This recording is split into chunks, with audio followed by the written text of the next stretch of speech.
Ready for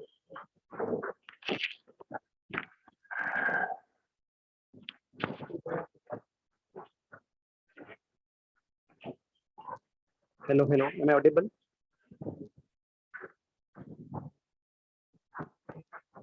Should we start?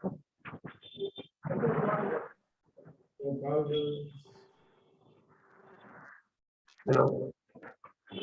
Bismillahirrahmanirrahim.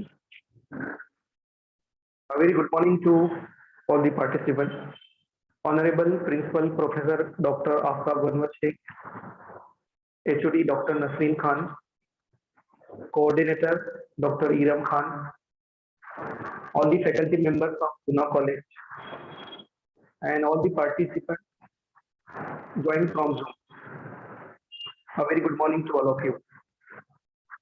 I am Dr. Syed Wakil, Assistant Professor, Department of Commerce, PG and Research Center, AKS Pune College of Arts, Science and Commerce, Camp Pune, Maharashtra, India. So I also welcome some of the foreign participants. I welcome you all in a 2 days international conference on the impact of information technology on business and society, to be held on 29th and 30th March 2022. Matt Mullenweg once said, he is a social media entrepreneur. I quote, "Technology is best when it brings people together," unquote. As per our tradition, we'll begin today's inaugural session with the recitation of the Holy Quran.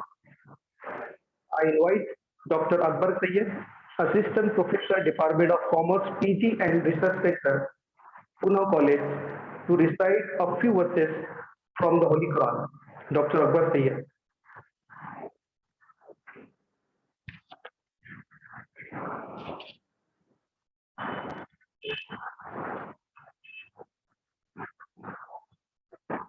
Bismillahirrahmanirrahim.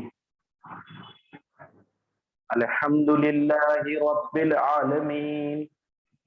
Ar-Rahmanir Rahim. Maliki Yawmiddin.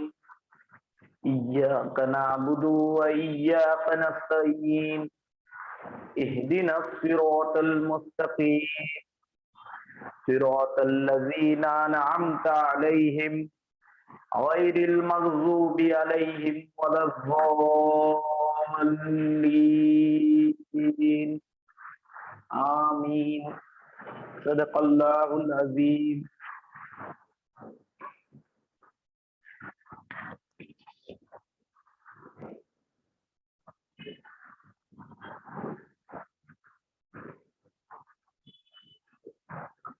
ऊपर लगाओ गले।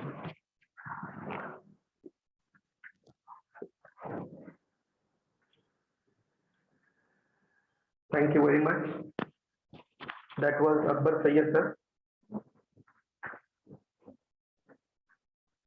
Now may I request our Honorable Principal, Professor Dr. Aftab Anwar Sheikh, to kindly give the welcome address.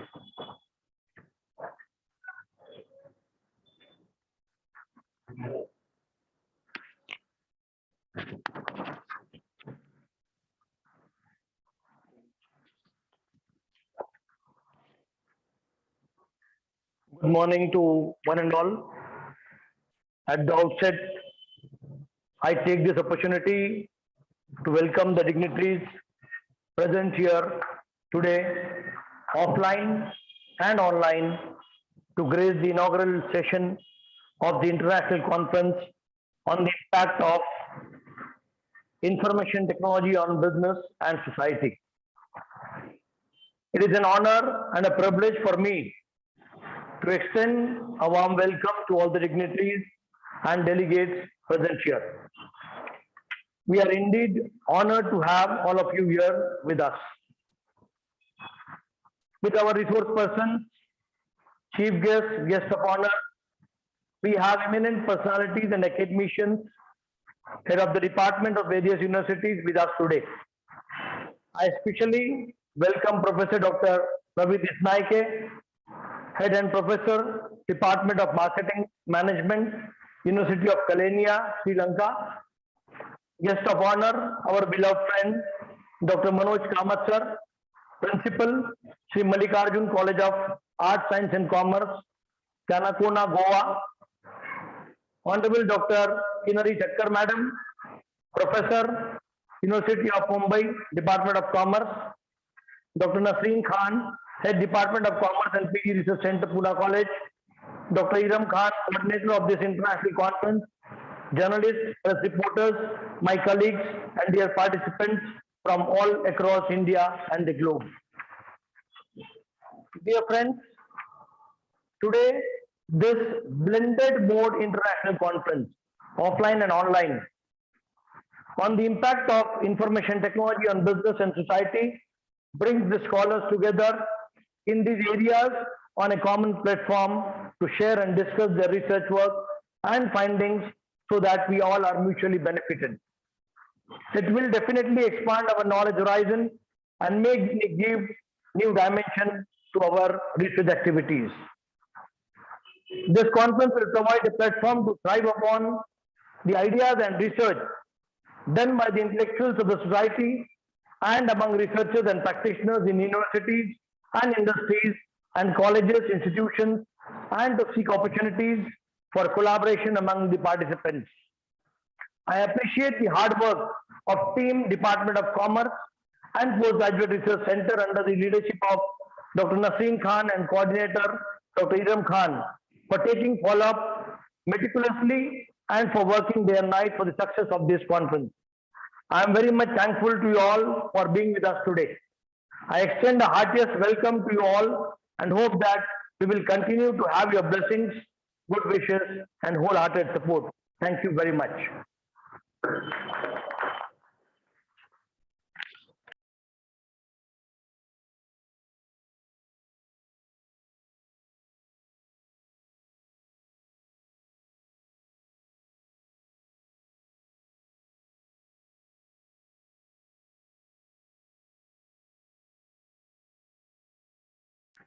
Now may I request our dynamic HOD, Dr. Nasreen Khan, Head of Department, Pune College Department of Commerce and Research Center, to kindly throw some light on theme of the conference.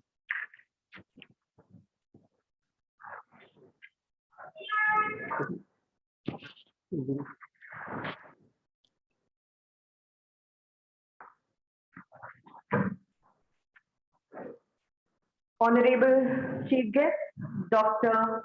Ravi Disanayak, University Kelaniya, Sri Lanka. Guest of honor, Dr. Manoj Kamath, Principal, Sri Mallikarjun College of Arts, Science and Commerce, Goa. Guest of honor, Dr. Kinari Thakkar, Professor, Department of Commerce, University of Mumbai. Respected Principal, Dr. Aftab Anwar Sheikh Sir, Vice Principal, invited guests, colleagues from college and other universities and colleges, research scholars, postgraduate students, and my dear colleagues. Good morning and Assalamu Alaikum. I, Dr. Nasreen Khan, convener of today's conference and head Department of Commerce, is extremely delighted to present to you all the theme of today's international conference entitled The Impact of Information Technology on Business and Society. Today's impact on society is not a new or even a recent phenomenon. The application of science or knowledge, the creation of a tool, and the use of tools to solve the problem are all common definitions of technology. From the first tool to build fires or store water, to wheels, to the steam engine, people have always relied on technology. Several revolutions were possible only due to technological advances. For example, domestication revolution, the agricultural revolution, the industrial revolution, and the information revolution. Information has evolved into a necessary commodity valued as highly as any other agricultural or industrial commodity today. Furthermore, digitization of information and communication has resulted in the exponential globalization of the economy and society with far-reaching consequences for cultures all over the world. Many advancements in complex sciences, healthcare, communication, industry, information sharing, and other areas can undoubtedly attributed to digital technology. And there is agreement on the magnitude of the impact of those digital technologies. From various perspectives, social change is a neutral concept that can be viewed as either positive or negative. Any change that improves human social welfare could be considered positive from sociological standpoint. That, however, is an oversimplification because something that improves one person's or a society's lot in life may have an opposite effect on another person or society. Many of these effects of modern technology on people and societies fall under this broad category of subjective experiences. Today, people have become so reliant on new technologies and have adopted it so well that it has become normal to call a society a digital society. Hence, dear friends, today's conference aims to bring together leading academic scientists, researchers, research scholars to exchange and share their experiences and research results in all aspects of information technology in business informatics and society. It also provides a premier interdisciplinary platform for researchers, practitioners, educators to present and discuss the most recent innovations, trends, and concerns, as well as practical challenges encountered and solutions adopted in the field of technology. So here I once again welcome you all to today's conference. Thank you.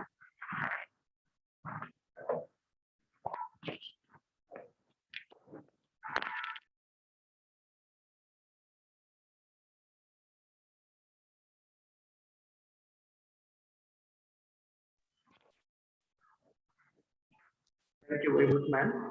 That was HOD Dr. Nasreen Khan.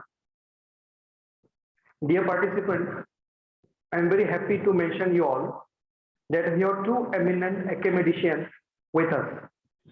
That is today's chief guest and keynote speaker, Professor Dr. Ravi Desanayak, Head and Professor, Department of Marketing Management, University of Kelania, Sri Lanka. And today's guest of honor, Dr. Manoj Kamath, Principal, Sri Mallikarjun College of Art, Science and Commerce, Goa. Now may I request Dr. Wafia Wahid, Assistant Professor, Department of Commerce, PG and Research Center, to kindly introduce both of them.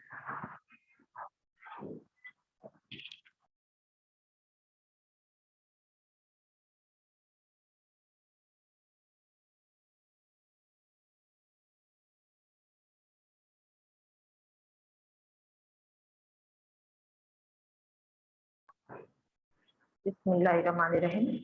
It's an honor for me to introduce our chief guest of today's inaugural session, Professor Ravi Desanayak. Professor Ravi Desanayak is a senior lecturer attached to the Department of Marketing Management, Faculty of Commerce and Management Studies, University of Kelania. He obtained his first degree in Marketing Management from the University of Kelania and subsequently completed his MBA at Postgraduate Institute of Management, University of Sri Jayawardhanapura. He obtained his first doctorate, Doctor of Business Administration from European University Business School, Switzerland. He completed his second doctoral study in Taylor's University, Malaysia, in the field of strategic brand management.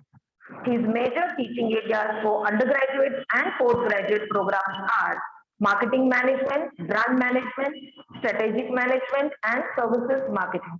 He is a visiting faculty for many local and international university programs conducted in Sri Lanka and offshore. Currently, Sir is serving as the Director to Center for Brand Image, Department of University of Kelaniya as well. He has published more than 95 research papers in international and local journals as a research scholar and editorial member for 6 international journals. Dr. Ravi Visanayak is corporate trainer and he has served for nearly 35 companies in Sri Lanka as a trainer and consultant for different assignments. His national level contributions include the services he rendered as a chairman to strategic think tank of Brand Sri Lanka project coordinated by Export Development Board of Sri Lanka. Additionally, he contributes his services to Sri Lankan Institute of Marketing as a member of the panel of judges in EFFIE Award from 2017 till date. He is a member of the jury of NCE Export Awards organized by National Chamber of Exports of Sri Lanka till date.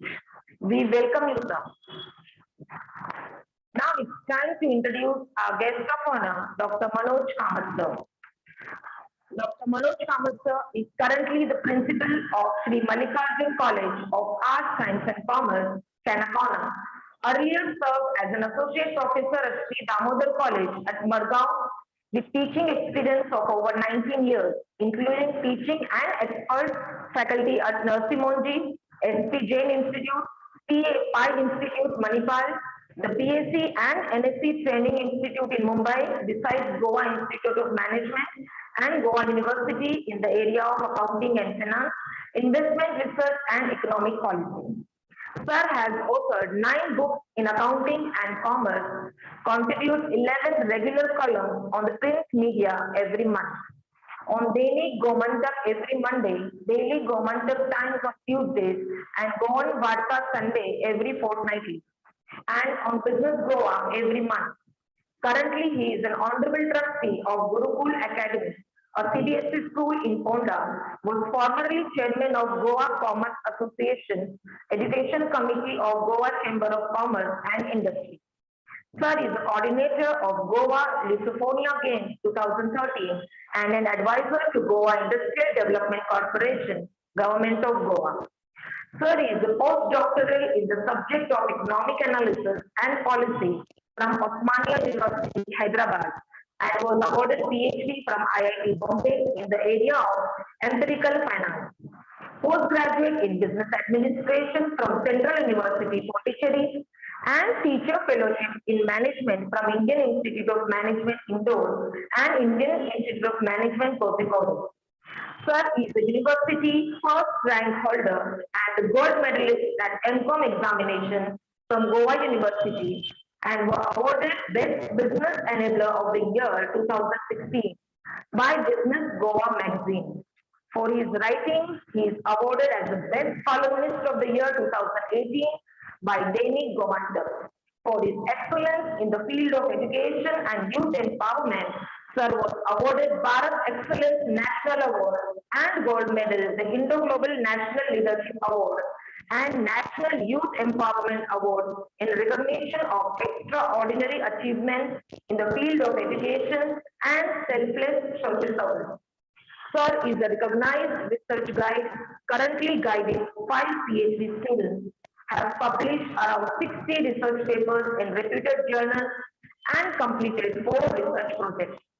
Currently, Sir is associated on editorial board of 7 academic journals and has bagged Best Research Paper Award and Gold Medal for his research work at All India Commerce Conference as well as All India Accounting Conference. Sir is passionate about classical music, reading and football. So ladies and gentlemen, please put your hands together and welcome our chief guest, Professor Ravi Visanayak, and our guest of honor for today's international conference, Dr. Manoj Kamath. Thank you.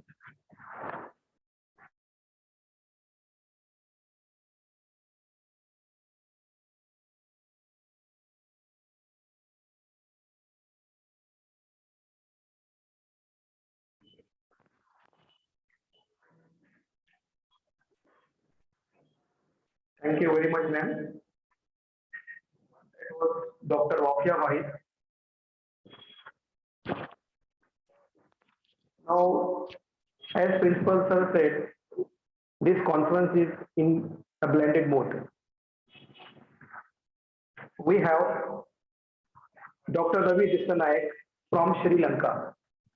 May I request Fazil Sharif sir to kindly allow him to share his views from Sri Lanka. Yes, Ravi sir, am I audible to you?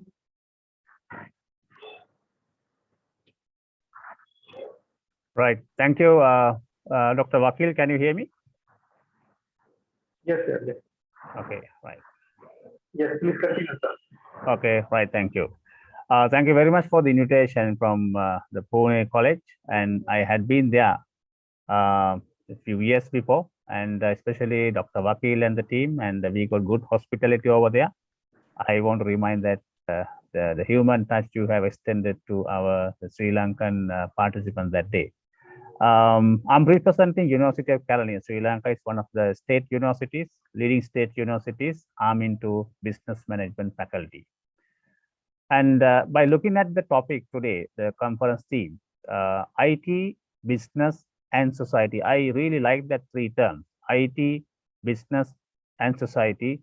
With that, I thought you to share some thoughts from my idea on how IT would definitely impact to our entire life, where we can talk about society and business as some of the key parts within those. Right, I'm going to share the screen that much better then. Right, can somebody confirm me whether you can see the screen?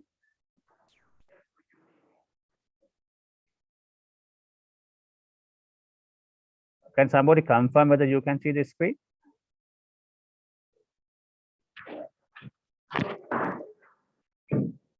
Hello. Yes, sir. Yes, sir. Okay, right. Thank you very much. Right. So impact of IT on business and society. I would talk another around 20-25 minutes on this topic from few areas, contributing new thoughts, maybe confirmation thoughts on your timely, valuable conference theme. And going forward, what I thought is IT, if you look at IT and today's business world, where we had an era, we thought about IT as a function. It's a technical function.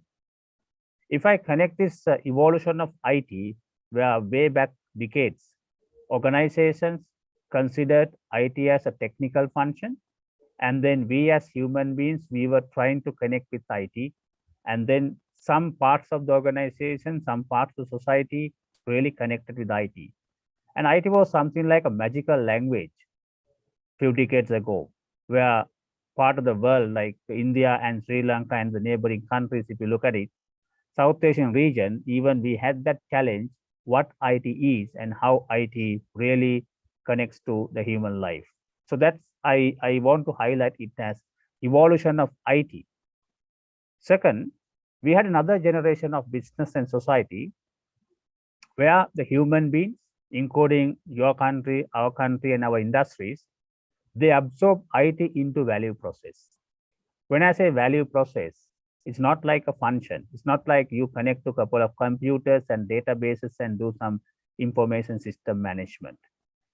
And important thing is where IT and the value processes, if I look at these two terms together, what really goes as value process? If you consider IT as a function that will not connect into value process. For example, if I connect value of organization into the life of consumers, into the life of employees, where you happen to think what the real role of IT. So my thought on IT is, as far as we can consider IT to connect with other integral components of the organization, rather limiting to one division. IT support for the HR, IT support for the digital marketing, IT support for accounting information systems. Now you can see IT doesn't stay as one cornered function in the organization. IT has to be a partner role. let me use this word, partner role, where itself, my second point, right? My second point itself, it talks about some sort of aspect in IT to go with as integral part, where the IT experts should talk about almost all the languages. It's not IT language itself. You need to talk about finance language, marketing language, HRM language, even research and development language, you to be an integral IT profession. So this is a challenge even for IT education we do have. If you look at most of the cases like IT education, we produce IT graduates even, maybe in your country and our country. If you do not produce IT graduate with this cross-functional knowledge, where he is working for a bank, he's working for agriculture, he's working for hotel, he's working for maybe hospital, where he has to have that of integral thinking process. That's what I always consider IT into value creation or value system. So if you consider IT as a function, IT as some functional expertise area, IT will not be a value creation angle. So that is our responsibility as academician and then professionals in the business management field. Today, you can't talk business management without IT. So we need to consider IT experts, IT professionals, IT students even, to convert them to speak common language, multifunctional language. So that's where we can consider IT goes as a value creation process. And this slide controlling party, can you go to my previous slide, please?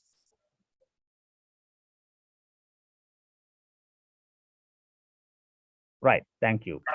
So if you look at it, the third point, I mentioned, if we really go with your theme itself today, impact of IT on business, we'll talk about later the society aspect, IT and socio-tech system.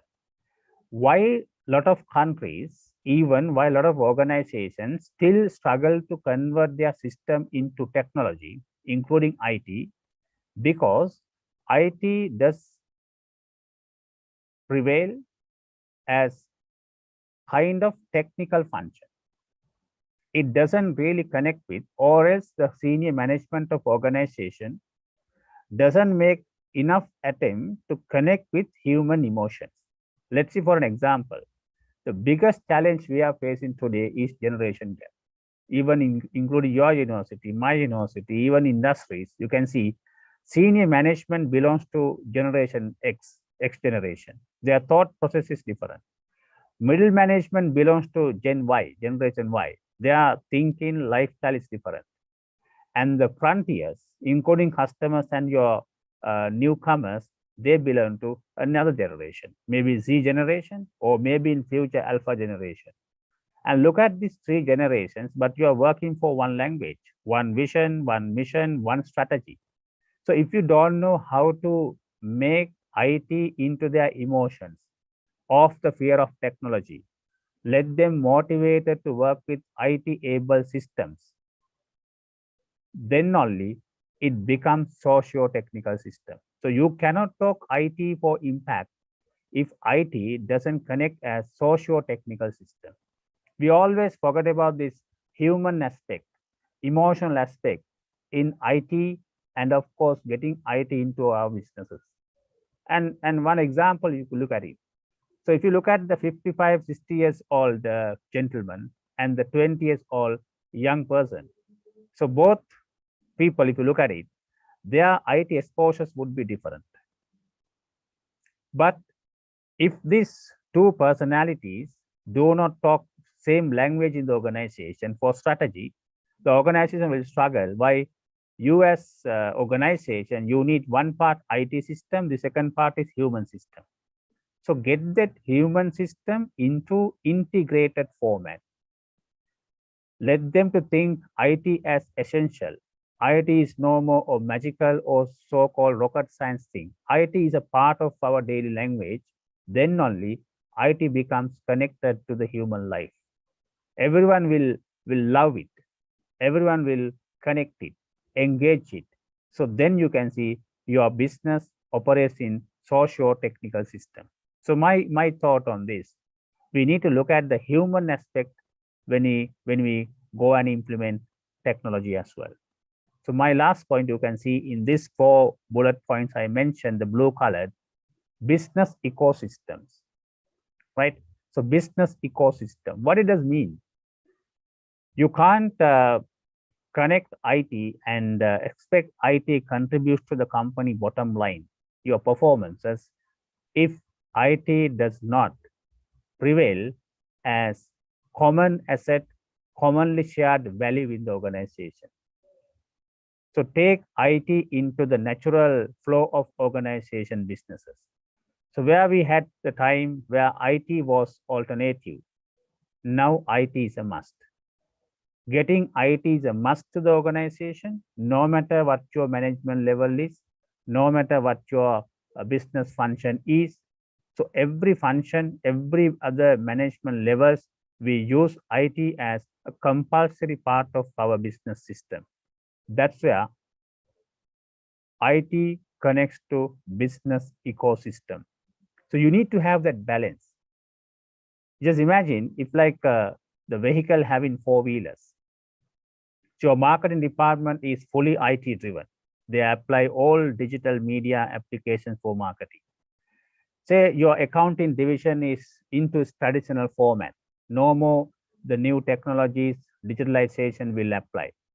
HR department is half away, 50-50. Manufacturing division is 60% to IT, 40% to manual. You can see now this vehicle is not balanced. The 4 wheels are into different platforms. It won't go. So business ecosystem means getting some strategy as commonly shared aspect in all the functions and all the management levels. So my idea is take business ecosystem fully able with IT. So that's where you can see IT contributes to entire organization. So why same industry, some companies do perform well? Why some companies do not perform well? Because those companies do not operate as ecosystem. The ecosystem is always a balanced system and even connects to the external world. IT is that of fantastic window where your people are exposed to the global, exposed to the environment, because IT is there as a natural, what do you call, phenomenon in your organization. So don't take IT as always alien. IT has to be your internal daily customer, internal customer as well. So as far as you keep a psychological distance between IT and your regular functions, there won't be as such business ecosystem created. So take them IT as natural, IT as simple, IT as our daily passion, and no more mindset deviation from IT. Everyone takes IT as daily fashion. That's where you can see business ecosystem operates. So let me go to the next slide. I always believe digital and digitalize. These are two aspects. The world is digital, but you need to ask one question from your end: are we digitalized? So my thought on this: take always your organization as open system.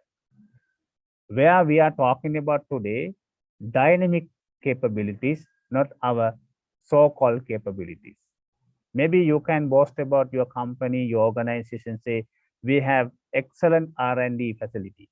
We have excellent human resource development facilities. Our brand assets are perfect. Yes, you can say that, but it doesn't guarantee your future. If your assets, your capabilities are not dynamic. If your capabilities are not dynamic, you are in trouble. So what you claim today as your competitive advantage will not be as such tomorrow if your competitive advantage doesn't doesn't base on dynamic capabilities. So IT makes organizations to reach for dynamic capabilities.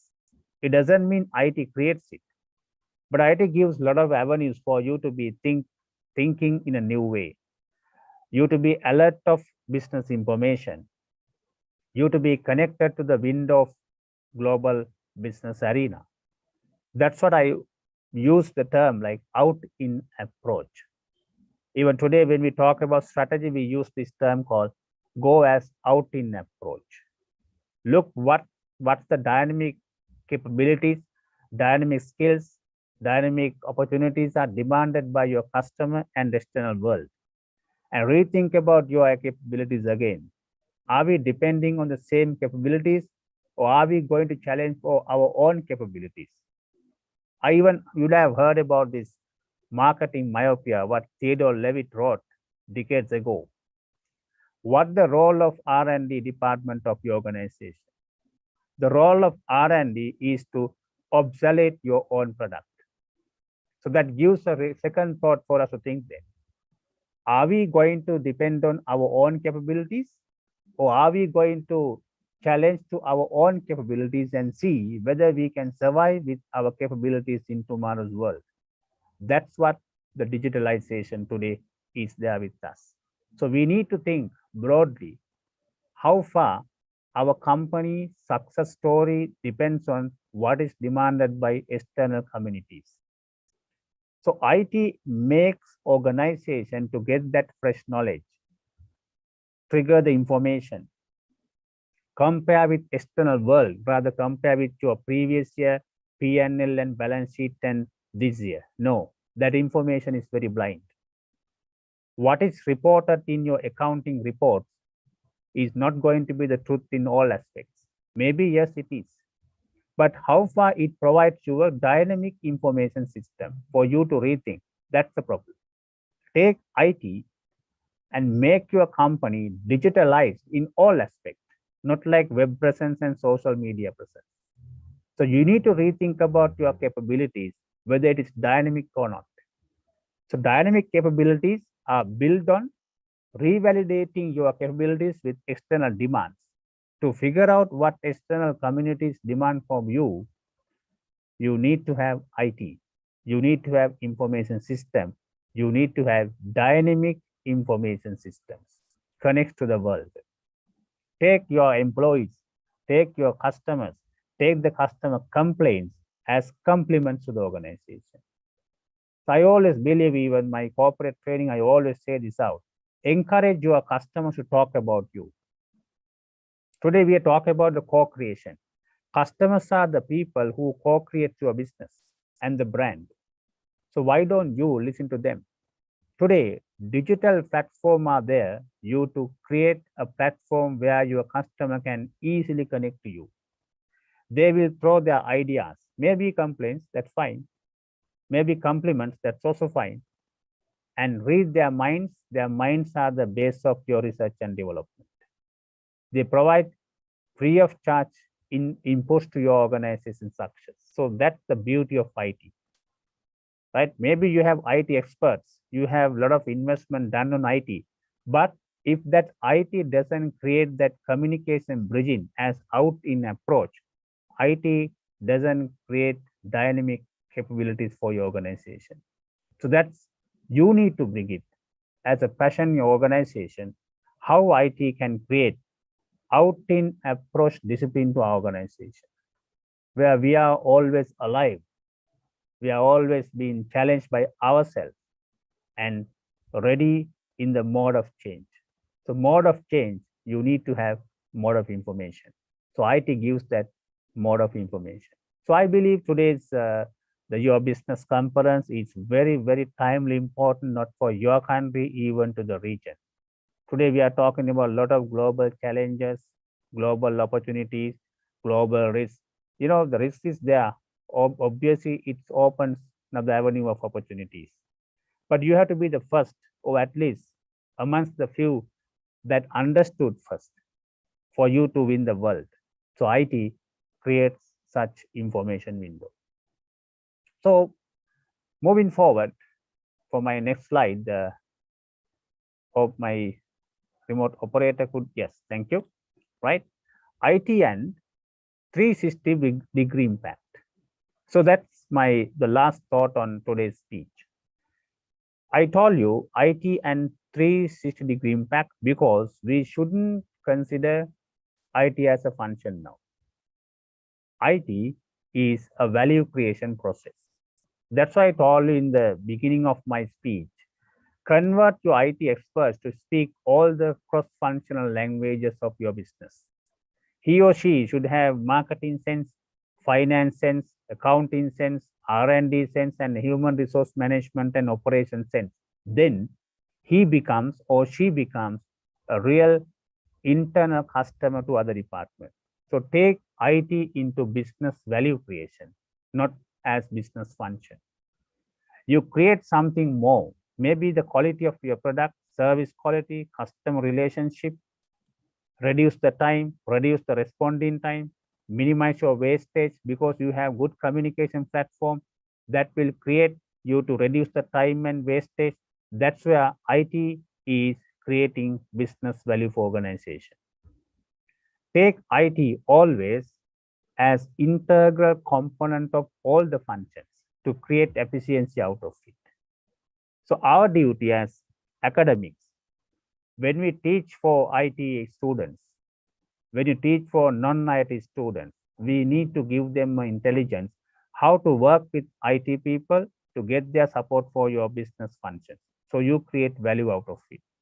When we teach for IT graduates, we should let them know how to think as cross-functional personality, not in the cage of, not in the cohort of IT. You finally go and work with different cultures, different organizations. You need to have different functional knowledge. Then only IT people become a value creating party. If they can understand what the use of IT system for accounting division, the IT system doesn't create value. It does a function only. Second point, what I mentioned is social well-being. Even I know the fact like most of the countries, including South Asian region, we are developing economies. Disparities there everywhere, including your country too. Disparity, education disparity. To minimize the disparity, if government is going to invest huge buildings, grounds, it takes time, and the capital budget will be a threat for us. But today, IT creates no boundaries, no city and village differences. Every student has the right of new knowledge. So every student has the opportunity to access to new knowledge with the digital mode of education today. Even Sri Lanka, for example, in the region, we maintain very good human indexes, education and health, but still we need to improve some rural communities. So we are using information technology, digital or what we call smart classroom facility for our rural children to get fresh knowledge. So there is no disparity among city and rural. That's how social well-being we can create. IT, I think, least cost and very fast option to create social well-being. So don't let government to do that. We can create our own. Just imagine your university. If you have 100 students, there will be at least 10 students from far away cities, villages. They are missing a lot of opportunities for new knowledge. Why don't you create your education into hybrid mode and give them some more additional knowledge, fresh knowledge, global knowledge for their education development. That's how the underprivileged community can be privileged with new knowledge via IT facilitated education. Lastly, the quality of life. And if I connect to your theme today, IT for different impacts, including society. My last 2 points, social well-being and quality of life. Today, there are no people would go to an organization and work for a salary. There are many options for them. There are many other options for people to go and work in a company for a good motorbike or vehicle. But what matters for the new generation today, quality of life. If you are struggling how to retain your people, how to keep your good people, you make sure your workplace to provide quality of life, starting from the entrance to the all facilities. People do not like to waste the time in queues. People do not like to see everyone comes and knock your head and control with a lot of red tapes and documentation. No, make their life easy, life connected to the organization. Let them to feel your workplace has a second best home in the world. That's called quality of life. What IT can do that? So IT can create efficiency culture. IT can create less red tape working culture. Everything is very quick and quickly responses are flying here and there.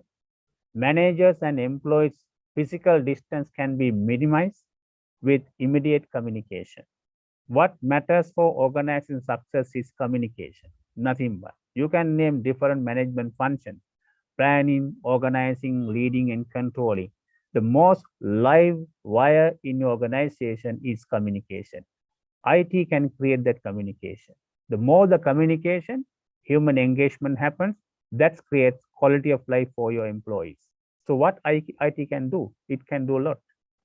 The matter is how your leaders understand the role of IT for your organization.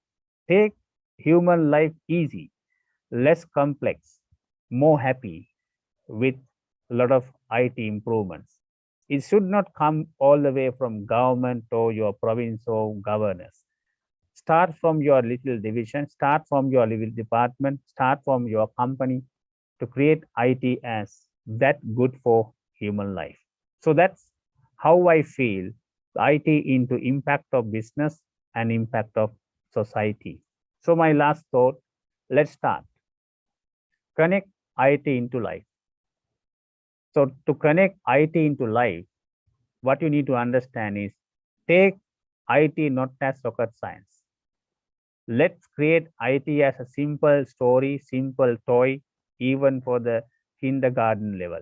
But always keep IT has a role of the life, and emotion is also having a role of the life. Don't let your kids to be IT robot. IT cannot think, even though we talk about artificial intelligence today. We all have different cultures. Let culture, social value system, family value system to govern the life of our kids. But take IT as always a tool to enrich their life. I never say IT has to be our life. No. Don't be a slave of IT. Don't be a slave of social media anymore. But we need to use social media, rather social media is using us. So we have to have that paragraph in our life, that dialogue in our life, how to get IT into our life. It doesn't mean our life is controlled by IT. Our life is improved with the help of IT. So then you can see the better society, better organizations, better performance cultures we can bring into this world. So that's my thought. Thank you very much for inviting, and blessing from University of California, Sri Lanka again to your university and all the participants. Thank you very much.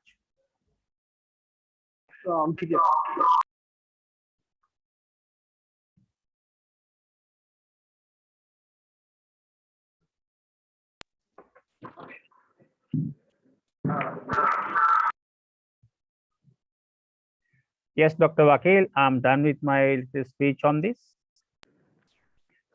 Yes, sir. Thank you very much, sir.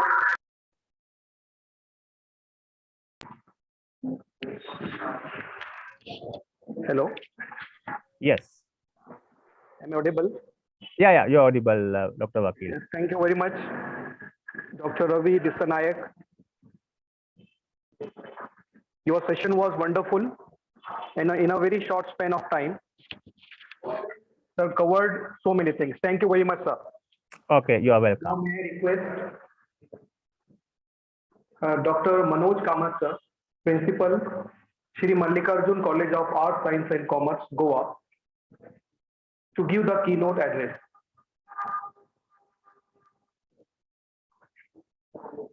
Yes, Dr. Manoj Kamath from Goa. You saw? It is not there? Okay, meet me after 30 minutes. I'll give it to you. Yes, kindly give us some time, sir. Will be joining us. Yeah, very, very good morning to all of you. Are you able to hear me?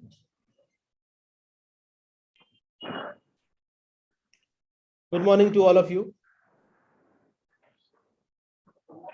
Yes, good morning. We can hear you. We can hear you. Good morning, sir. Are you able to hear me? Yes, we can hear you, sir. Please continue. Yeah, today I'll be talking about good morning, friends. Today we are in the seminar on the role of information technology on business and society. Thank you so much for inviting me here. And today I will be talking about how does the information technology affect the business and the society. Friends, we have always seen that every day on day-to-day basis, that is information technology has risen. And every day we have various innovations, we have changes, and that innovations are too many for us, all of us. Now, just now, sir was explaining to you the difference between digital and digitization. And then we know that digitization of information has given you not only more business, but has also given us more digital tools. And when you leverage on these more digital tools, our prospects of the businesses go on increasing. Okay, so here we see that information technology has been very, very crucial in turning the process into a sustainable and economical business endeavor. So what do we see now, right? So information technology has given us a dramatical transformation in the lives of individuals. Not only that, we are now able to increase the scope and analyze the data as business plans well, but accordingly, we are also able to strategize well. So what does that mean? So which means that if you are able to utilize, on the information technology, friends, students, what happens is our data analysis becomes little more accurate. And once the data analysis becomes accurate, that leads to optimization of profits. So this is what we have been doing. So therefore, I make a statement that information technology has a major impact on many aspects of business. And what are those aspects of businesses on which there are major impacts? So if you ask me, I will classify these aspects into 6. Very, very important, or point number 1, the aspect on which information technology has on business is through cloud computing, or something called as CC. Now, what is this cloud computing? The concept of cloud computing is very, very simple. But it has become so immensely popular because of the efficiency in business that we have been able to do things well, right? What does cloud computing do? Cloud computing utilizes the information technology to capitalize on the ability to provide more flexibility and resource management for businesses. So cloud computing is not only for data storage, it is also useful in order to increase your flexibility with respect to timing, flexibility with respect to storage spaces, and flexibility is also with respect to working with co-owners or say partners on the similar project at the same time. So if you ask me in short, how does the business, when they shift to a CC module or something called as a cloud computing module, helps? If you look at the number today, we find that the transitions that which are impacted by information technology through cloud computing, our IT spendings have increased by $1 trillion. And if you look at the huge amount of IT spending only on cloud computing, we would understand that cloud strategies becomes an important cornerstone of business management in the modern century. So see, what is the word I use? I use, say, cloud first strategies. Now, what is this cloud first strategy? Marketing for cloud services. Okay, it talks about increasing the IT spendings on cloud computing. It talks about creating a new generation of startups. Okay, now these kind of startups are called as born in clouds. Born in clouds meaning they only use the cloud computing ability, for which we only require 2 things: a good internet connection and a commendable Wi-Fi connectivity, Bluetooth connectivity, in order to accomplish your goals. So the one greatest important thing which helps or which has impacted the businesses and the society to the greater extent is the cloud computing. Second thing, if you ask me, if I make a list of around 5 to 6 things, or 5 to 6 what is say game changers. Second thing is the automation of businesses and processes. What do you mean by automation of businesses and processes? Giving a traction of automation or giving a traction of information technology in order to increase the efficiency of work and increase the workflow. See, what am I saying? I'm talking about 2 things. See, that work which can normally be done by human beings using normal domesticated resources could be converted into, what is say, work which can be converted with the help of IT. So what will have it help you? It will help you in increasing the efficiency. In less time, it will be able to give you better results, optimum results, point number one. Point number two, it will also help you to increase the quality of workflow best in the best method, in the best manner. So what I'm saying is information technology will help in developing the processes which are critical to the business efficiency. So your business efficiency can go up if you are able to convert your mundane normal business processes into automated processes, because your cost of operations would come down, your time would come down, and with that saved time you would be able to focus your unspent time on other tasks. So this will also lead to speeding of business processes, right? So if you look at the ordinary things on which we are wasting more of time, what is that? Billing, what's a tracking metrics, collection of consumer data, monitoring certain processes, etc. These are basic things which utilizes more time, more resources. Everything can be automated. So therefore we have a new age automation softwares with the help of which you get into this automation, impacting our businesses.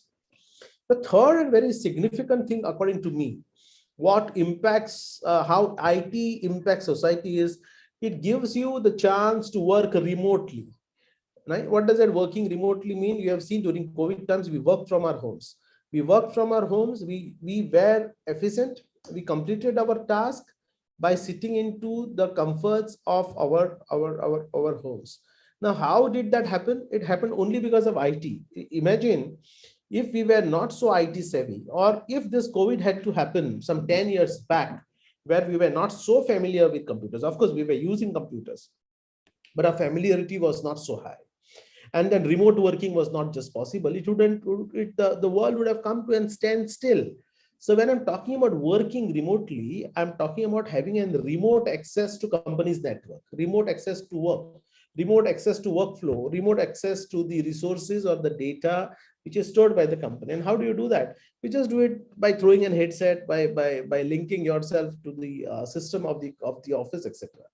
So once I equip my employees with the right kind of resources, and if I give them the ability to work remotely or access remotely my company's network, even without their physical presence, the work could be done. And this particular flexibility has number of benefits. What is that? First, not only that I'm able to save my cost and time and the travel time and the resources, energy, etc., which otherwise would have been spent because my employees are in the office. Second, it has much more popularity because people have the flexibility of doing or working to their best by being in the comfort at their home at their own time, given their own time lag. So therefore, it is quite popular. So therefore, if you look at the US data today, the access to remote computing or remote working has given almost 47% of the total employees in the United States are working through remote access. And that's the wonderful thing. So you can imagine less, taxing of the infrastructure, less congestions of traffic, less cost at the corporates, and yet a highly popular way of doing work.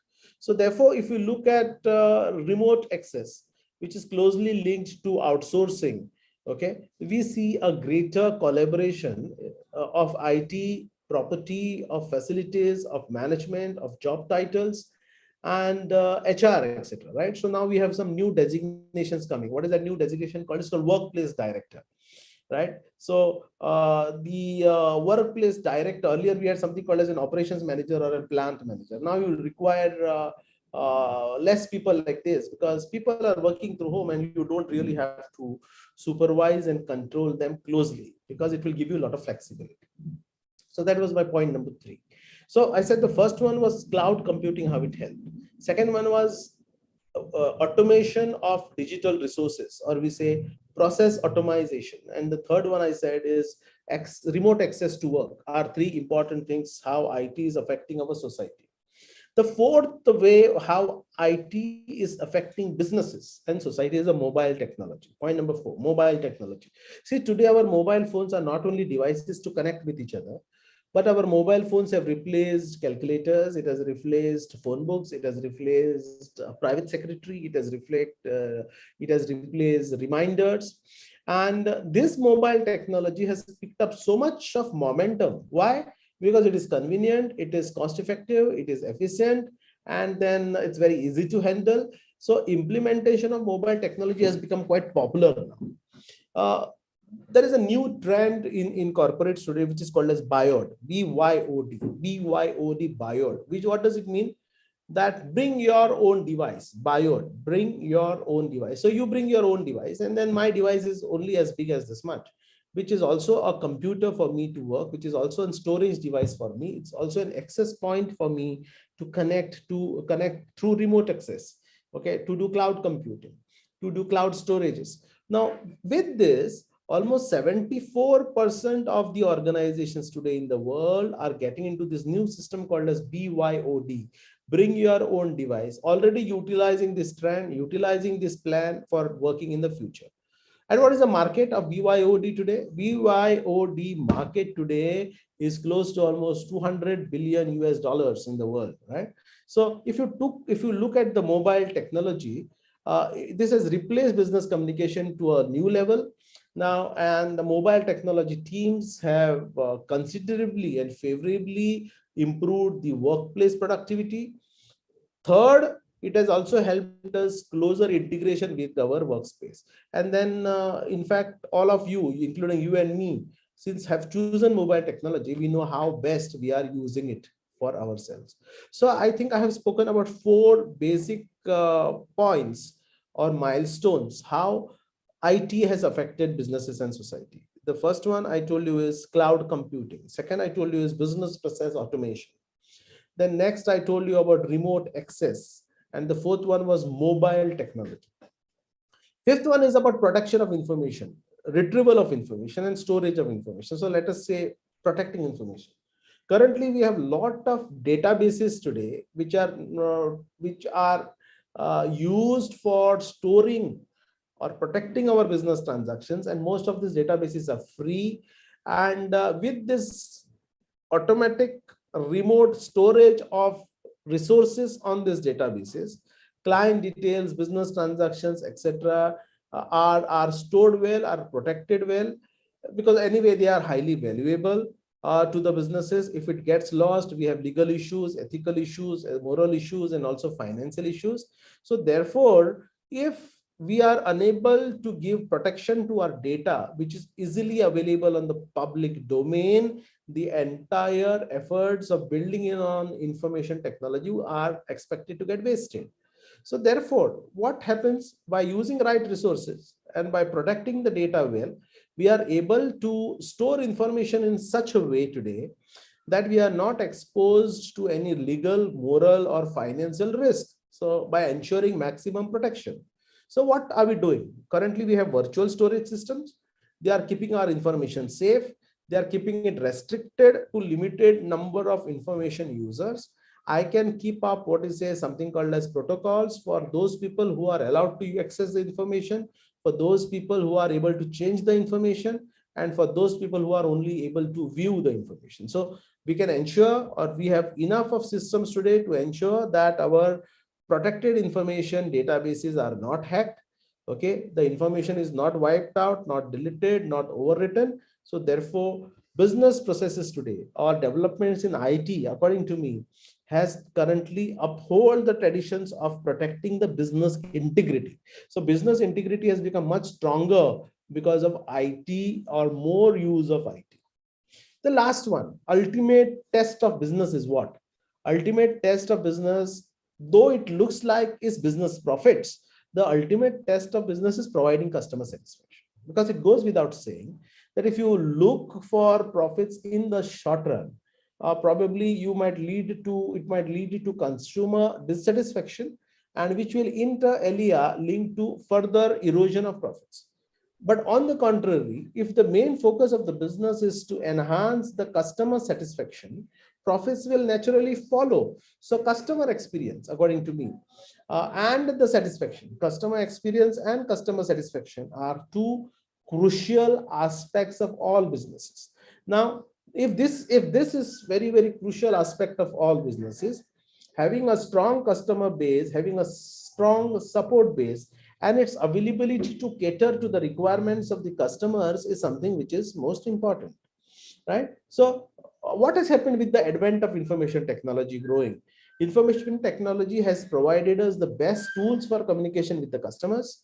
We have now customer what is say interactive systems where customers can log into their problems real times. We have an online support system where customers problems can be addressed. It also has facilities of emailing, social media, using what is a interactive IRV, interactive calling, interactive voice facilities, etc. So finally, if your goal is to have a happy customer base, which is important not only for your business growth, but also for the future of an entrepreneur, we have various channels now where we can strengthen the communication base. Uh, if you look at the help desk softwares, what you have, for example, if you're using say Microsoft or say iOS, now even the help there, which is there for customers, the help option is so interactive that you get and what is a feeling as if a real customer executive real is executing your problems on a real time basis. Now also we have ticketing system where you can ensure that your every query will be handled timely and you will get support timely, and then it will lead to customer satisfaction. So that's called as ideal solution for handling of tickets. So your common errors, your delays, your misdirected requests, okay, your alerts systems becomes better. So therefore now we are now able to see that each customer executive handles only those number of customers which he can easily handle. It is not that the high volumes go to one particular person, okay, or high volumes go to a person who has limited resources. Now so volume gets shared, resources are shared, and information technology helps to provide a kind of a sound investment for any organization. And you can always pick up and choose the feature, you can understand, you can monitor the performance, you can check the status. This will again lead to higher customer satisfaction. So all this will help, all this is allowed by software. Okay, so in your existing strategy, your software gets into integration in a more seamless manner. So that's what I'm saying. That information technology today has led to more customer satisfaction. Very important. And lastly, so that is my point number 7, is the open source softwares. So how has open source softwares been used? Open source softwares give you flexible licensing system. Not only flexible licensing system, it also gives you an ability to modify the software in order to tweak to your requirements. This means you are able to customize. This means you are able to function according to your requirements. So this also means that you are allowed to use certain tools for the organization and not allowed to use certain tools. So this leads to entire customization without any additional cost. So if you don't look at the open source softwares today, open code, open softwares today, you have a typical tailor-made software which is expected to suit everyone's requirement, in fact, which does not happen. And of course, there is licensing fee which is quite high. So now all ERPs, all softwares today, if are used by open source, technology has given you the advantage to modify the source code, so you are able to customize the functions at your own end. So what am I saying? That almost all softwares in the business, if it has an open source variants, which are quite popularly available on the internet, it could lead to solving of or catering to multiple benefits at a reduced cost, at a reduced experience. So finally, what I would like to say, I have told you what are the various checkpoints or what are the various milestones based on which I can say that information technology has impacted not only businesses, but has also impacted you and me or the society as such. So therefore, if you look at the benefits, what information technology has given us today, it has given us an important benefit of competitive advantage. So if you are able to handle all these milestones very well, it is obvious that you will have an upper hand when you execute your business strategy. It will give you upper hand when you are in the competition as compared to the competitors. It will give you an upper hand when it comes to working in favor with a competitive advantage working in your favor. So what is more important today is whether your businesses are using or relying on higher IT resources. Point number one. Second, whether these IT resources are helping you to maximize profits. Point number two. And third, whether these IT resources are maximizing the efficiency gains. If answers to all these three questions is yes or right for you, you can say that IT is enabling my business to secure into a greater height, to secure a greater scale, secure more businesses, and therefore more profits, and therefore more customer satisfaction. So therefore, what is more required for all of us as users of IT is to understand the power of IT well. Second, never underestimate the kind of changes which IT can do to yourself. Third, tweak IT or change IT or modify IT to suit your own requirements. And that is the greatest ability which IT has given you, which is called as agility, flexibility, agility, agile softwares, agile IT. This agile IT will always help businesses, to fly better in this competitive world. So friends, thank you for this time, for your time, and for patiently listening. What did I need to do today? I talked about how IT is impacting global businesses.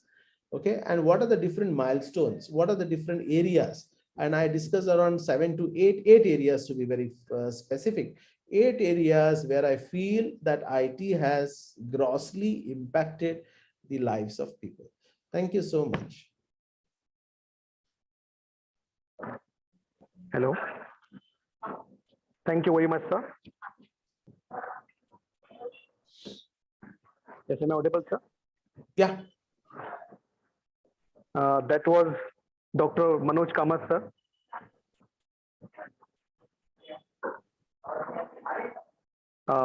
Thank you for your words of wisdom.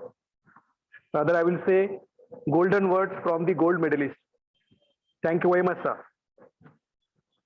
Now, may I request Assistant Professor Faiza Sheikh to kindly formally present vote of thanks.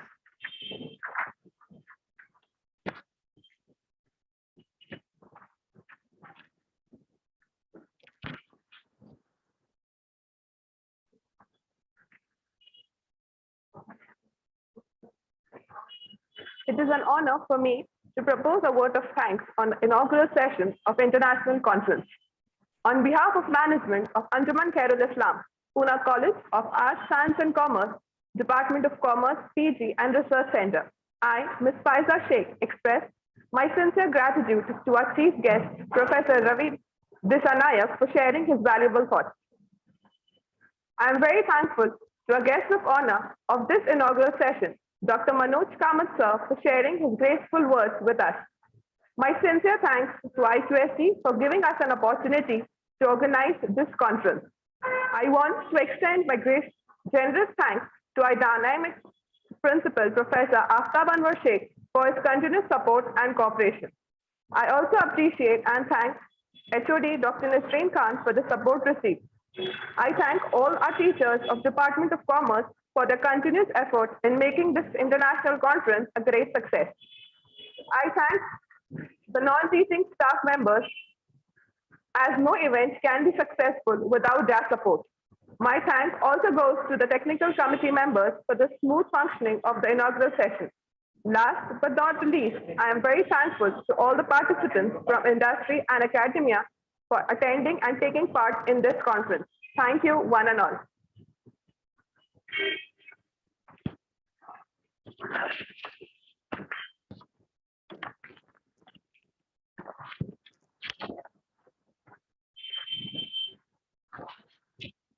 Thank you very much, Faiza ma'am. Now we'll continue with the plenary session 1. Kindly be there with us. Shortly, we are going to begin the plenary session. Now, I hand over the session to Assistant Professor Faiza Sheikh for the same to kindly take over the charge.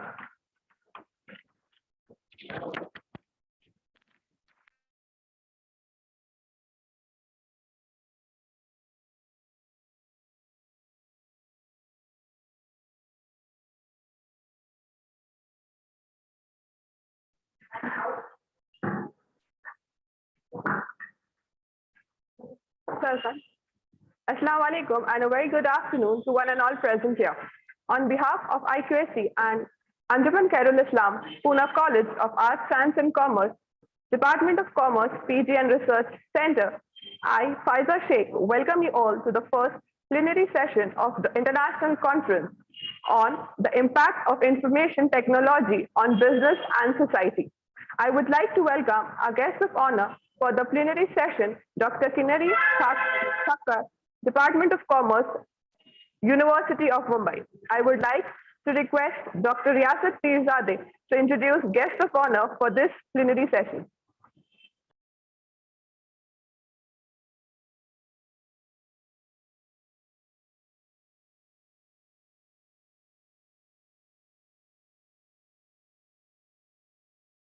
Okay.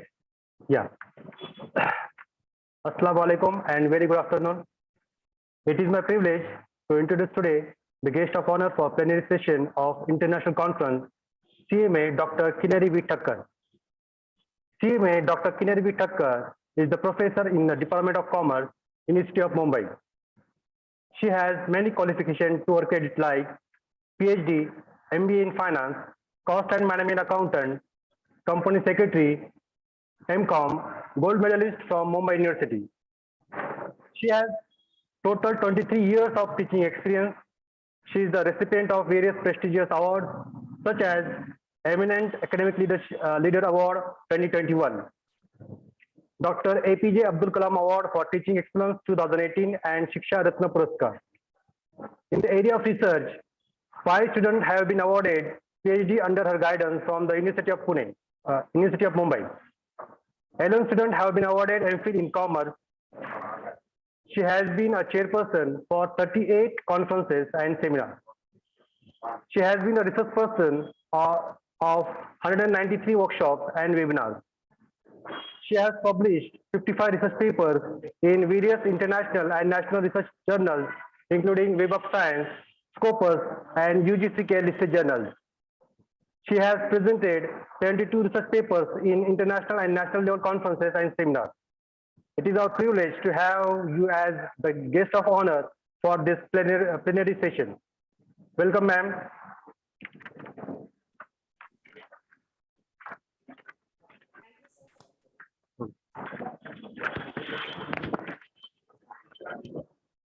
Thank you, Riyasat sir. Now, I request our guest of honor, Dr. Kinnari Thakkar, to share her valuable views on the given topic.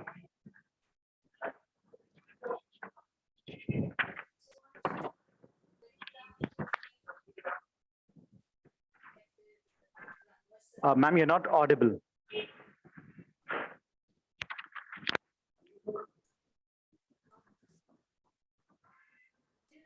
No, ma'am, you're not audible.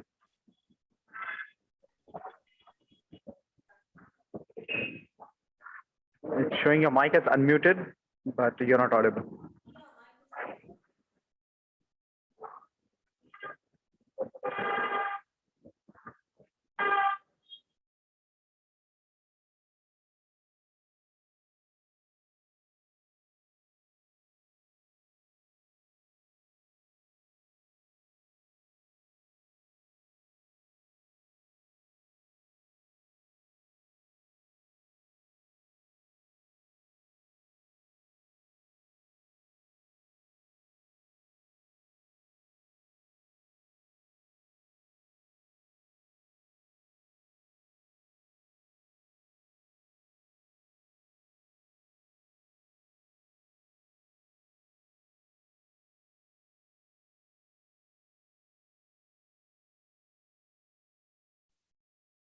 I hope I'm audible now. Yes, ma'am, you're clear. Yeah, I just disconnected and joined again. Yeah, sure. Over to you, ma'am. So so very good afternoon to each one of you, and special regards to Dr. Anwar sir for initiating this idea of organizing an event on a very contemporary topic like impact of IT on business and society. I will like to share my screen and just some few slides I have prepared so that I can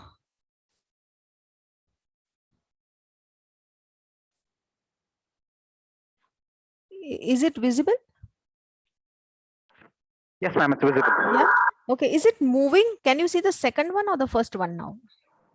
The first slide, ma'am. First slide. Oh, I don't know why. Then what I will do is then I will not do a slideshow. I'll just keep like this. Yeah.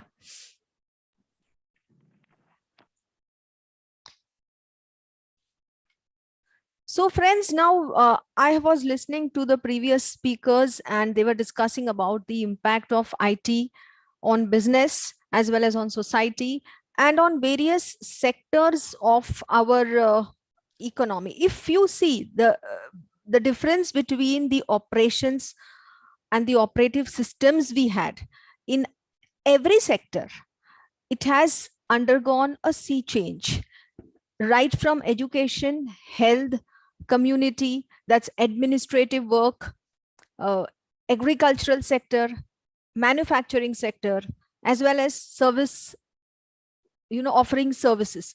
All these sectors have witnessed an extreme transformation because the drivers of these the drivers of these have witnessed a significant change. There are new drivers which are value drivers, you can say, which are coming in the market, and the new value drivers are, they are changing the entire way the business and the organizations were operating. So which sectors had significant impact on business and society? If you see, if you talk about business, agriculture, manufacturing and services, all these sectors have seen a significant change. Community or administration, way in which the administration and governance is done, that has also witnessed a sea change. The education sector, we all are belonging to that. We have all ourselves experienced the change which has taken place in the education sector. And health sector also, if you see, there has been a considerable absolutely transformation in the way the services of health services were provided. Let us start with discuss few lines of each of these sectors and how significantly they have been impacted. What are the positives and negatives? Negatives are very few, you can count on fingers, and overcoming this negative, all efforts are taken to ensure that we are overcoming whatever negatives we have seen in due to impact of IT on various sectors. And let me discuss with negative first. Why? Because just one negative, which is, I think, which like for a virus, we all ensure that there is an antivirus. So it's the same thing, the security, cyber crime. That's the main problem, that's the main negative point which one has witnessed as far as the implementation of ICT enabled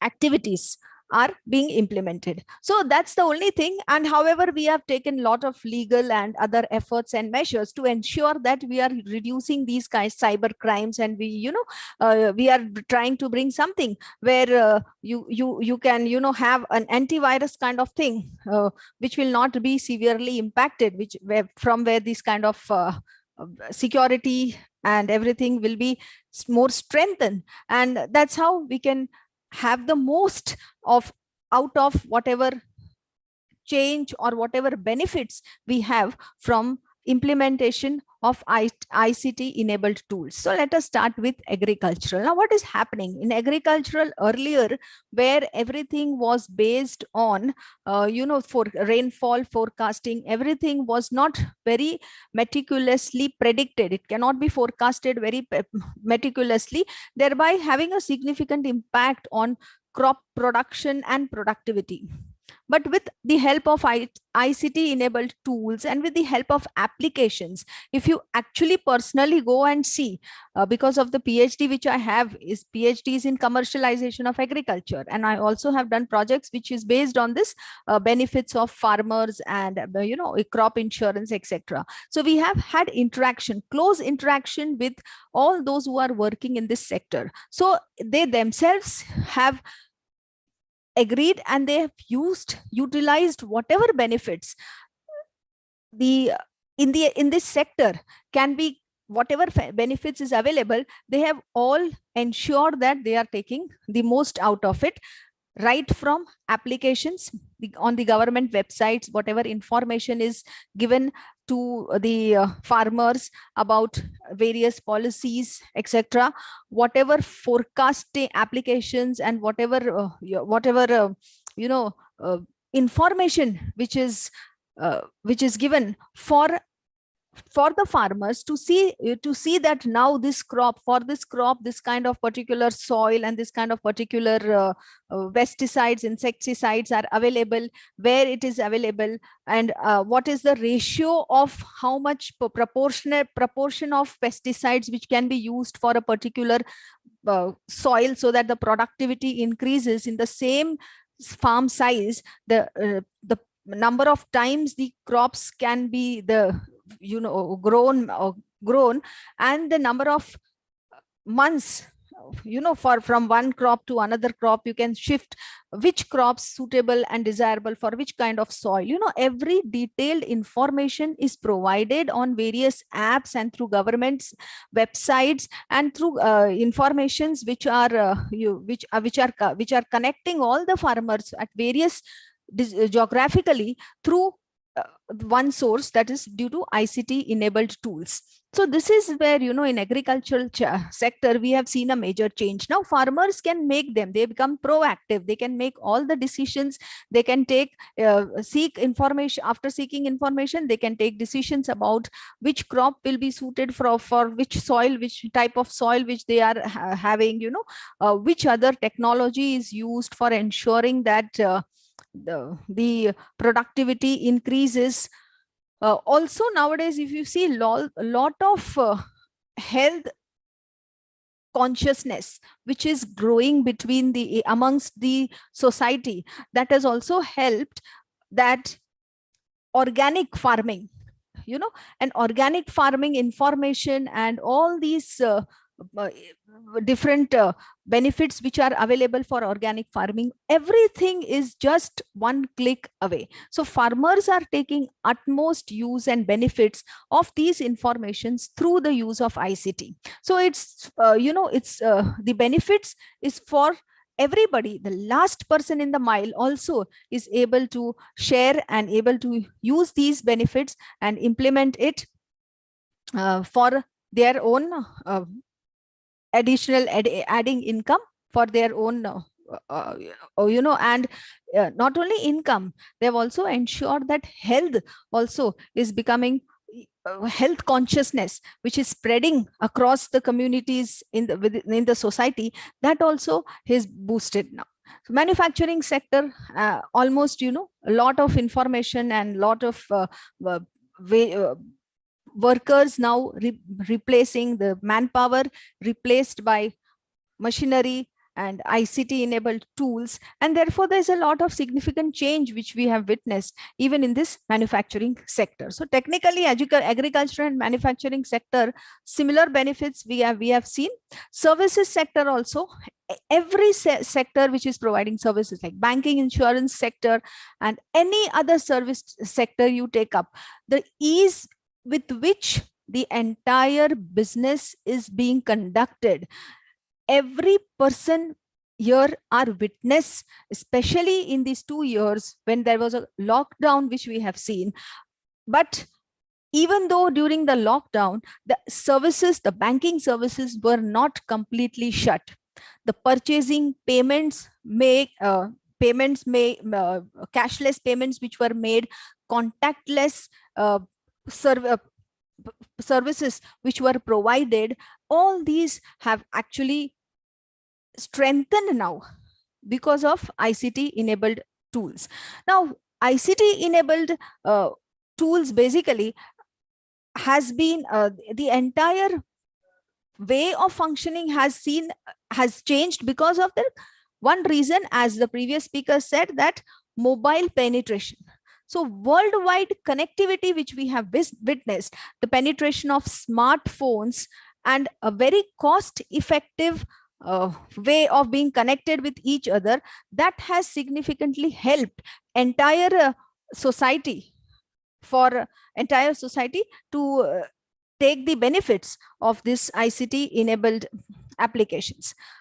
Let's talk about administration and governance and community services. If you see governance now, because of ICT enabled tool, it has enhanced the way of functioning. Everything here we have seen is linked to our Aadhaar.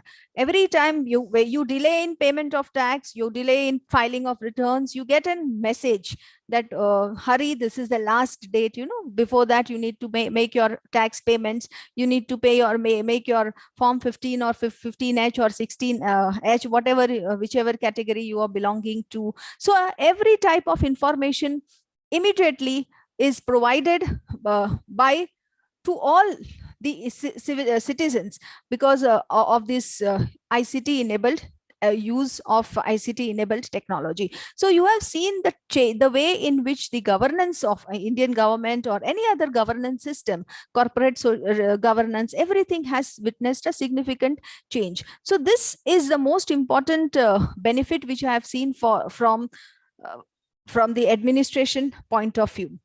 Education, let us discuss more about education. Education, everybody has seen. Now you have the choice of uploading your own videos on YouTube. There are a number of hits on social media. You can share any of the activities and programs which you are organizing. You can share it on social media. Not only that, now you are geographically, which was difficult earlier to get everyone at the same place without incurring heavy traveling cost. Now, through this video conferencing and through other technologies, we have seen we are making everybody connected. All the other resource persons from other parts of country as well as other parts of different our own country, you can say that they are all getting connected on one platform and they can have fruitful interactions. We have seen online exams which have taken place. We have never dreamt about it earlier that we could have some online exams as well, and how well we can ensure that our imparting education or delivering a session through video conferencing and through other different modes of interaction has enabled us to spread education and to change the entire face of the education providing system. We have seen change. So this is all because of technology disruption. Now, what do you understand by that? Most of the time, there's a lot of innovations which are taking place, and this type of innovation, it significantly alters the way the consumers, industries, and business operate. So while significantly altering the way, what happens is the traditional value drivers which were existing in the market, they completely change, and the new players comes into picture. And when the new players enters the market, and when they adopt a new technology or new business model, the way in which the services were provided or the way in which the marketing was done, the education sector was functioning, every aspect, every sector witnesses a dramatic change. So this has happened, and because of new technology, the traditional service, the ways in which the service providers, the traditional and the conventional modes of the service providers are also forced to adopt these new technology, and they are forced to ensure to continue in the existing business. They are forced to change their value drivers and adopt other new business model. And practically in the last 1.5 years, you have seen almost every business has been swift enough to adopt new technology, new business models, and change their value drivers. Health sector, if you see, earlier we never had very few customers, consumers were savvy with buying medicines online. Now you see there is PharmEasy, there's 1mg, then there's a NetMeds. They are coming up with so many different way in which they are providing services to their customers and to cater to the medical needs. Especially in our area, we have also seen senior citizens, they on their own, without taking help of any of their family members, they order online the medicines and make payment through your payment or the mobile, these different wallets, and the services are they can take the benefit of whatever services are offered by the different ICT enabled tools. So this is how the lifestyle of a senior citizen and lifestyle of every person who is working, who finds it difficult to go and actually in person get the products on the visit, or that has over the counter. So that has shown a significant change. So now you don't have to go over the counter, you can just do everything on the click. Health sector also, if you see consultation earlier, because of these robotic applications, wherever the robotic technology is applied, the surgery and the other form of providing treatment has also seen significant change, and it has reduced the time of healing. The robotic applications, if a surgery is done through laser and the robotic applications, it is very precise to the point, and it ensures that there are less cuts. And that cutting and all which was there earlier in the earlier times, now it has reduced the area which needs to be cut, and the area where the time which needed for healing, all that has now shrinked. And therefore in health sector, major change has been recorded as far as the integration of this health sector with the technology is considered. Another point is through video conferencing. See, if we as in education sector, how through video conferencing we are enabling the other country members to get connected with the participants. In the same way, in medical sector also, through video conferencing, what has been done is one doctor gets connected to the one of the other best doctors situated outside the country, and they can have share information, and they can guide each other to ensure that the patient is being treated in a very good manner. So like this advanced technology, if I say, you have technology disruption, wherein traditional value drivers have significantly altered the way, and new drivers are taking with new business models are taking the entire business share. So when you talk about advanced technology like Internet of Things and 5G networks and augmented reality, etc., in future also it will significantly impact the requirements and expectations of consumers. If I tell you some statistics, that on the top of the list, which technologies are seen to perform, which is on the list of the officers of the various organizations, and which are the change makers, game changers. So artificial intelligence is on the top, which has ensured 72% in the wish list, that people want to adopt. 72% of the business community and service community wants to ensure that artificial intelligence is adopted by them to make a game changer and to significantly impact the market share or their reputation or goodwill in the organizations. So 46% of them go for Internet of Things. Robotic process automation has 35% preference. Cloud native development, 24%. Blockchain technology is 22%. And digital reality is on the wish list of 19% of these business. So I think this is the overall benefits in each sectors, the benefit of integration of technology with the way of altering the way each sector, right from agriculture to all the sectors which we have seen, is functioning. It is shrinking the geographical limits, and now the time the time frame and the other we can devote more time on other activities, because the time consumed on one particular activity has seen almost 40 to 50% reduction in the time which we are investing in one activity due to use of technology. So I think with this we can just conclude the session, and we can have a formal discussion.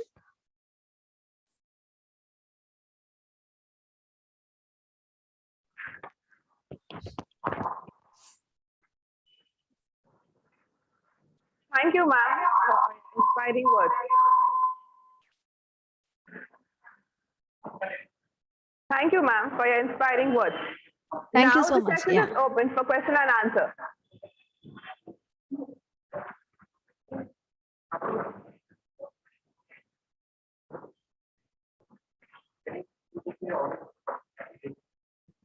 Anybody in the audience has any questions, please raise your hand.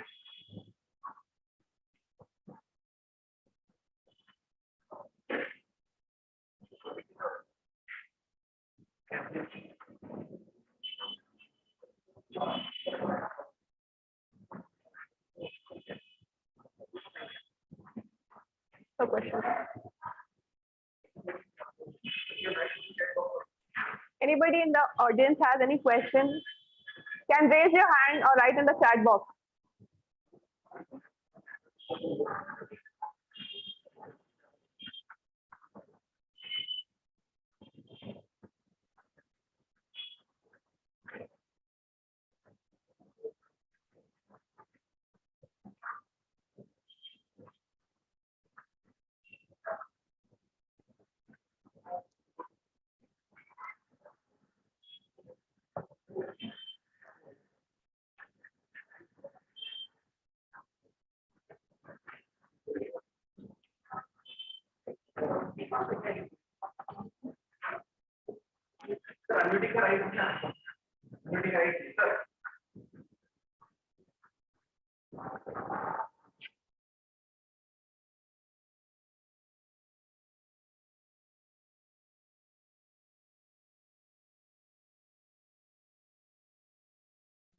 Hello, the participants can unmute. If you have any question, you can unmute and speak.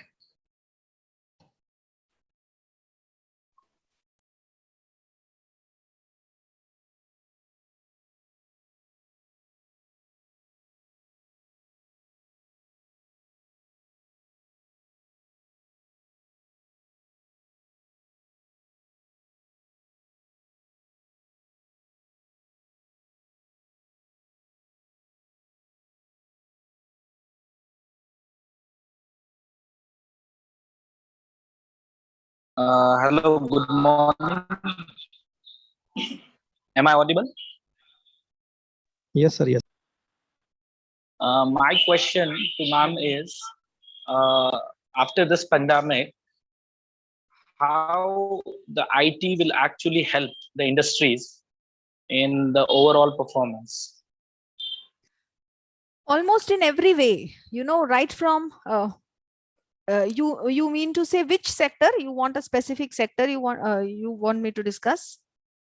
Because in every sector there will be a sea change. Every sector, you must have seen it in the last 2 years as well. I specifically want the help of IT sector in education. Now there will be a blended mode for sure. Earlier we never had this blended mode concept. There was a blended mode concept only in some of the foreign universities, but now in Indian universities also you will see, and they have already started, in fact, that all of these delivering sessions and all will be through blended mode. Also flipped classroom, I think I see the future, that now in certain institutions where the concept of flipped classrooms can be effectively implemented, they will ensure that this kind of system will be implemented. And even though flipped classroom, it can be online, not coming flipped classroom like you give some exercises and you give some case studies in advance and then you discuss it through video conferences. So not that you need to be present anytime, and it will be open up for it will be just beyond all geographical limits. So there'll be a lot of students who will be willing to take admissions in our reputed institutions like IIMs, IITs, etc., and world-class educations without actually going crossing the border of the country. So that will be the future of education, which will be enabled with this technology enabled way of imparting education. Thank you, ma'am. Thank you.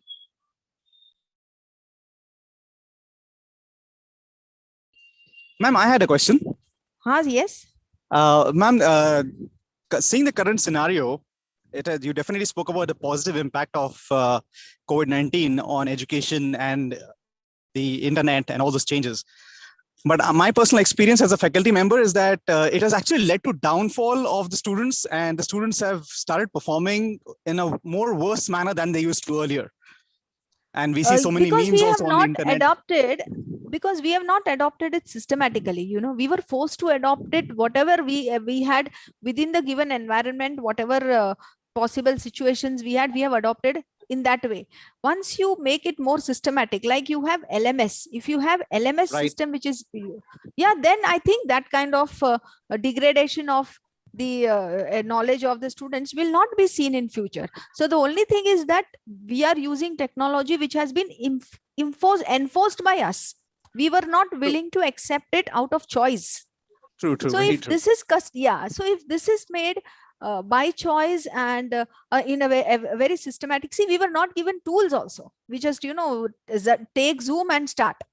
We not many institutions were provided proper platforms to impart training. So if this type of platforms are provided systematically, we plan everything meticulously, then I think this will become one of the blessing. Yeah, thank you so much, ma'am. Yeah.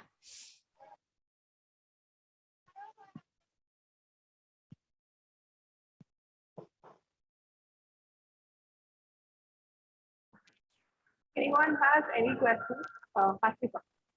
Yes, sir. Hello, good afternoon, ma'am. Good afternoon. Ma'am, your session was very wonderful, very nice session. But I will ask one question on behalf of research scholars. Yes, Actually, sir. not my question, but it will be benefited for the research student. So, what is the best use of the information technology for the research student? Because you know that our research students, they are using their advanced technology only for solving the matters. Tech matter. You 1 minute. I think the voice was very low, either from my side or I don't know about that. Can you repeat? Can you repeat My the question? Is that, ma'am, on behalf of the research student, what is the best use of the information technology during their research process? Okay, so for research purpose, what is the use of information technology?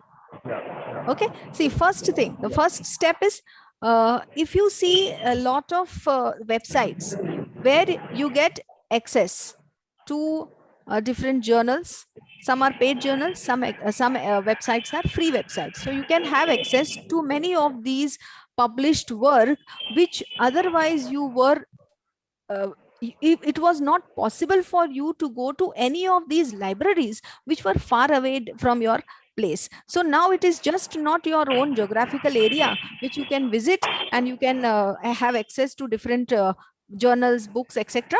But remote access, slowly you will see a change in where remote access will be provided by practically all the libraries of big and good libraries of the country, and by paying certain library fees, you can get a access to all the publications. So your review of literature will become very less time consuming. The number of hours which you were devoted in traveling is will be considerably reduced. Second is, there are a lot of apps, there are a lot of applications. If you see Zotero, it will help you to write your citations, referencing and citations. If you actually practice, that is a free version. It's a free website. If you can just use that Zotero, and you can just go to the YouTube channels and see how these websites can be used for referencing and citation, it will really help you in getting the your referencing and citation work written, which you have to write it on, type it on your own, and you have to just prepare one page where you write it. So that actually will also be very important. Third thing is, there are so many area question, the survey. There are so many ways where how the data needs to be collected. So through survey, if you are collecting the questionnaire, the tool which you are through which you are collecting information, the primary based data information, that will remain the same. Through survey method to questionnaire, whatever you are doing, that will remain the same. But now you can send it through WhatsApp or through other email ID, and you can collect data information from that. So that also will give you less time, will save your time considerably in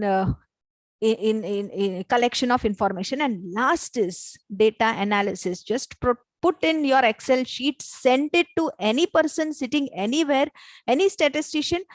Pay money through mobile wallet, through all these different internet banking, mobile banking, etc., and get your work on email back with analysis. Download it and just put it in your dissertation project, whatever. So I think there are four whatever contents we have in the research steps, whatever steps we follow in research, like identification of title. You get a lot of books, informations on net. You did not actually go and visit the library for review of literature, for analysis, for collection, for referencing, for citation. You should be, the only thing is, you should be aware of the tools. If you're not aware of these tools which can be used for reducing your work and for gathering more information within the short period of time, then that IT will not be of any use. But the time you start gathering information, discussing with your peer group, discussing with the friends who are not who are not just locally always connected with you, with other people, other higher education institutions like IIMA or IIMs and IITs, you just get connected through them and try to seek information about the tools. Wonderful, ma'am. Wonderful. This information, I think, those who are doing PhD is a very, very useful. Thank you, ma'am. You try Zotero once, and then you'll realize how referencing and citation could be so easy, convenient, and beneficial. Zotero. Thank you. Thank you.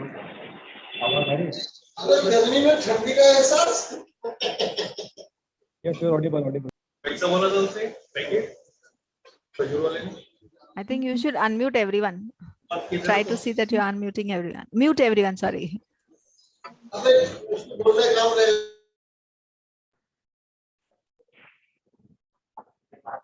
Yes, over to Faiza, ma'am. Now I request Mrs. Alfia Patan to propose a word of thanks.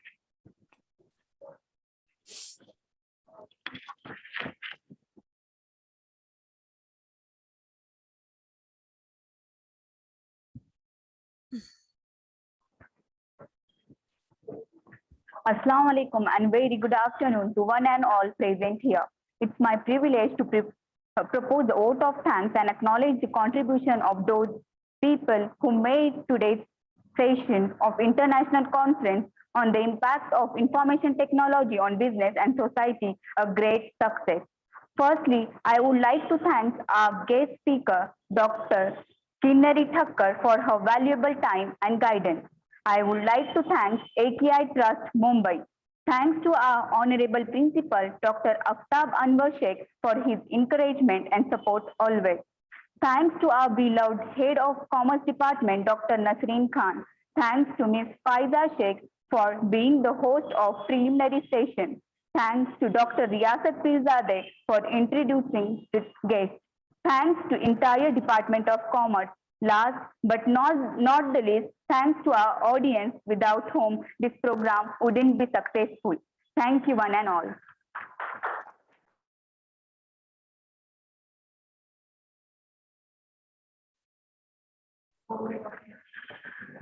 Thank you, Alfia ma'am. Once again, I would like to thank you all. And now I announce the end of this first plenary session. Thank you one and all. The attendance link has been shared. Kindly give your attendance.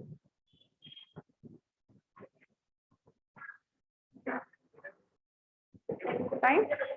Ma'am? This will begin at 2:15.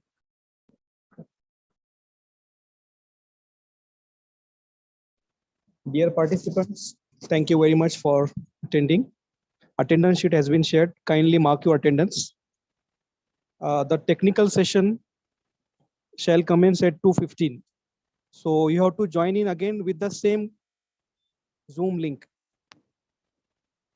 of the participants. Kindly note the same Zoom link is for the 2 days. Thank you very much for joining. We'll see you at 2:15.